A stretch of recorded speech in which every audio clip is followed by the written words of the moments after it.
Es el abogado de la familia de Gravenheimer que no encuentra demasiadas explicaciones a la última determinación de la justicia de liberar de culpa y cargo a Lucila Fren, que era en primera instancia la principal sospechada por la Fiscalía, sobre todo de ser la responsable del asesinato de quien era su amiga y convivían. Está aquí entonces el abogado defensor, el señor Damboriana. Es un placer como siempre, doctor, recibirlo aquí. Muy amable. ¿Cuál es la sensación a medida que avanzaron las horas, esto se conoció ayer a esta hora precisamente, de la familia que usted está representando? Bueno, la mamá de Solange lamentablemente está en París, o sea que está trabajando para una empresa francesa. Y bueno, la desazón, pero no lo podía creer, ¿no? Porque ¿Tuvo usted que llamarla y avisarle? Claro. La avisé por intermedio de los teléfonos que ella me había pasado. Y bueno, realmente no puedo entender, porque recordemos que acá nos acompañó tanto el fiscal Guevara, que interpretaba también la responsabilidad, como el fiscal general de casación. Y sobre todo hablamos de la irregularidad del juicio, sobre todo hablamos del problema de que se cuestionaba al doctor Aranda, que era el médico que había asistido a la escena del crimen, que es lo central. Y siempre yo digo, él sostuvo, el médico... ¿Por qué se lo cuestionaba Aranda? Porque dice que había cambiado la versión, había cambiado en distintas oportunidades, pero el que asiste a la escena del crimen, al que ve el cuerpo y el que determina que el fallecimiento se produce de 1 a 7 de la mañana, es la persona que va al lugar, que es él. Después empezamos a interpretar, vino el doctor Oliva, el doctor Julián, y distintos técnicos, pero que realmente, sobre la información que le había pasado, son los que tomaron el horario de la data de muerte, o sea, el cronotanato diagnóstico. Entonces, e incluso también lo hace casación penal. Dice, le da preeminencia a un Ateneo que no había sido incorporado por lectura. Error. El debate oral y público es para determinar lo que dice la persona en el juicio, porque si no, ¿para qué tenemos un testigo?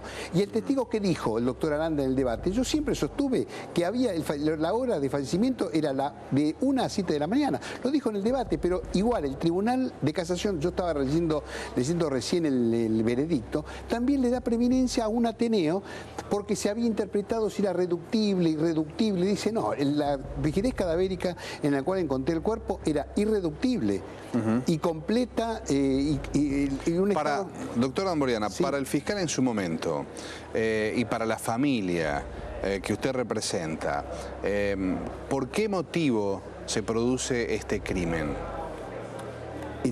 Bueno, nosotros hablamos de que acá llegó en el horario que no tenía que llegar y vio algo que no tenía que ver.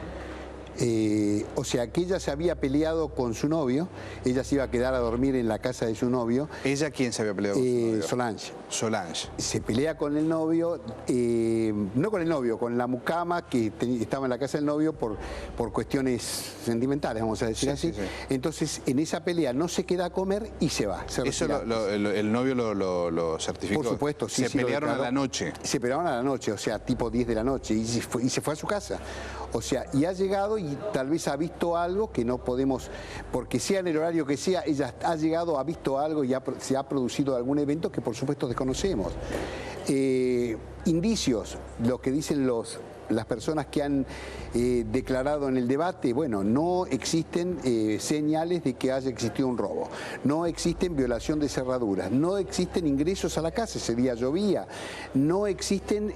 La madre, yo hablé ayer con la madre de Lucila, y me hablaba sobre una discordancia en eso de la cerradura.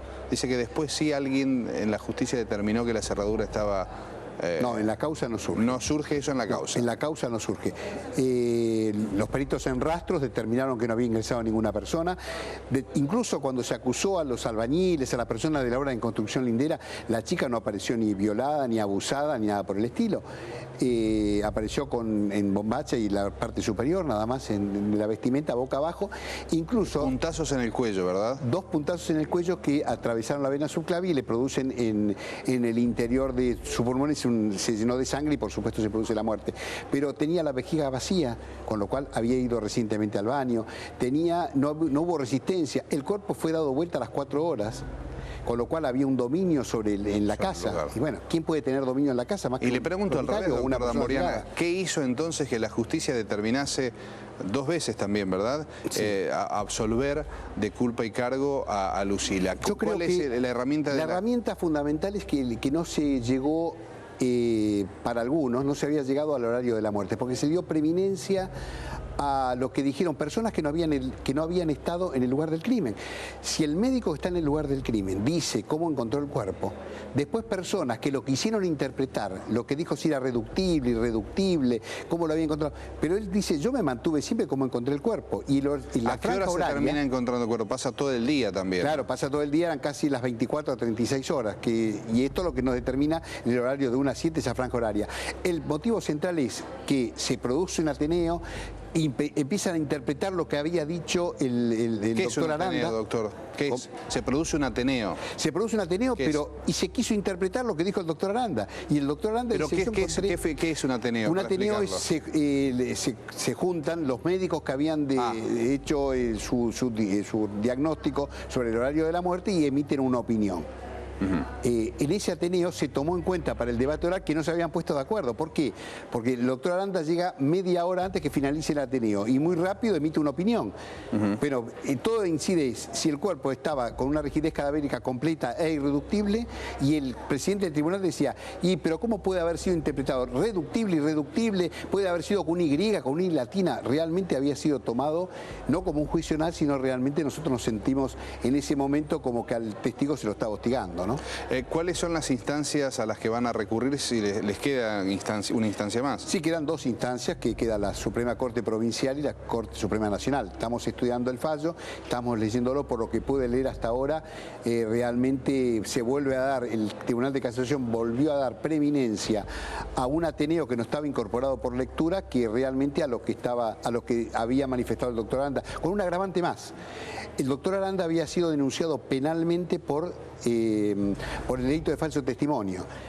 En ese expediente declararon el doctor Chauquel, la doctora Pellegrini, quienes ellos también, en ese juicio que se le hace al doctor Aranda, manifestaron que él mismo siempre se había expedido sobre el horario de la muerte y la forma en que lo había hecho. Con lo cual fue sobreseído el doctor Aranda de falso testimonio, diciéndole que nunca había variado la versión en cuanto a la franja horaria de la muerte. Bueno, más no hay. Y esa denuncia penal y ese sobreseimiento está firme, consentido y pasado en la autoridad de cosa juzgada. Por eso que nos encontramos con 2 dicotomías. Por un lado, alguien absuelve a Lucila, y por otro lado, alguien absuelve a que había sido cuestionado con el tema del horario de la muerte, ¿no? ¿Se supone que aquí trabajó mal la justicia o hubo, como se dice, que alguien embarró la cancha? Pero no me lo conteste ahora. Vamos a hacer los títulos de las 5 de la tarde y seguimos con el doctor Damboriana hablando de este tema.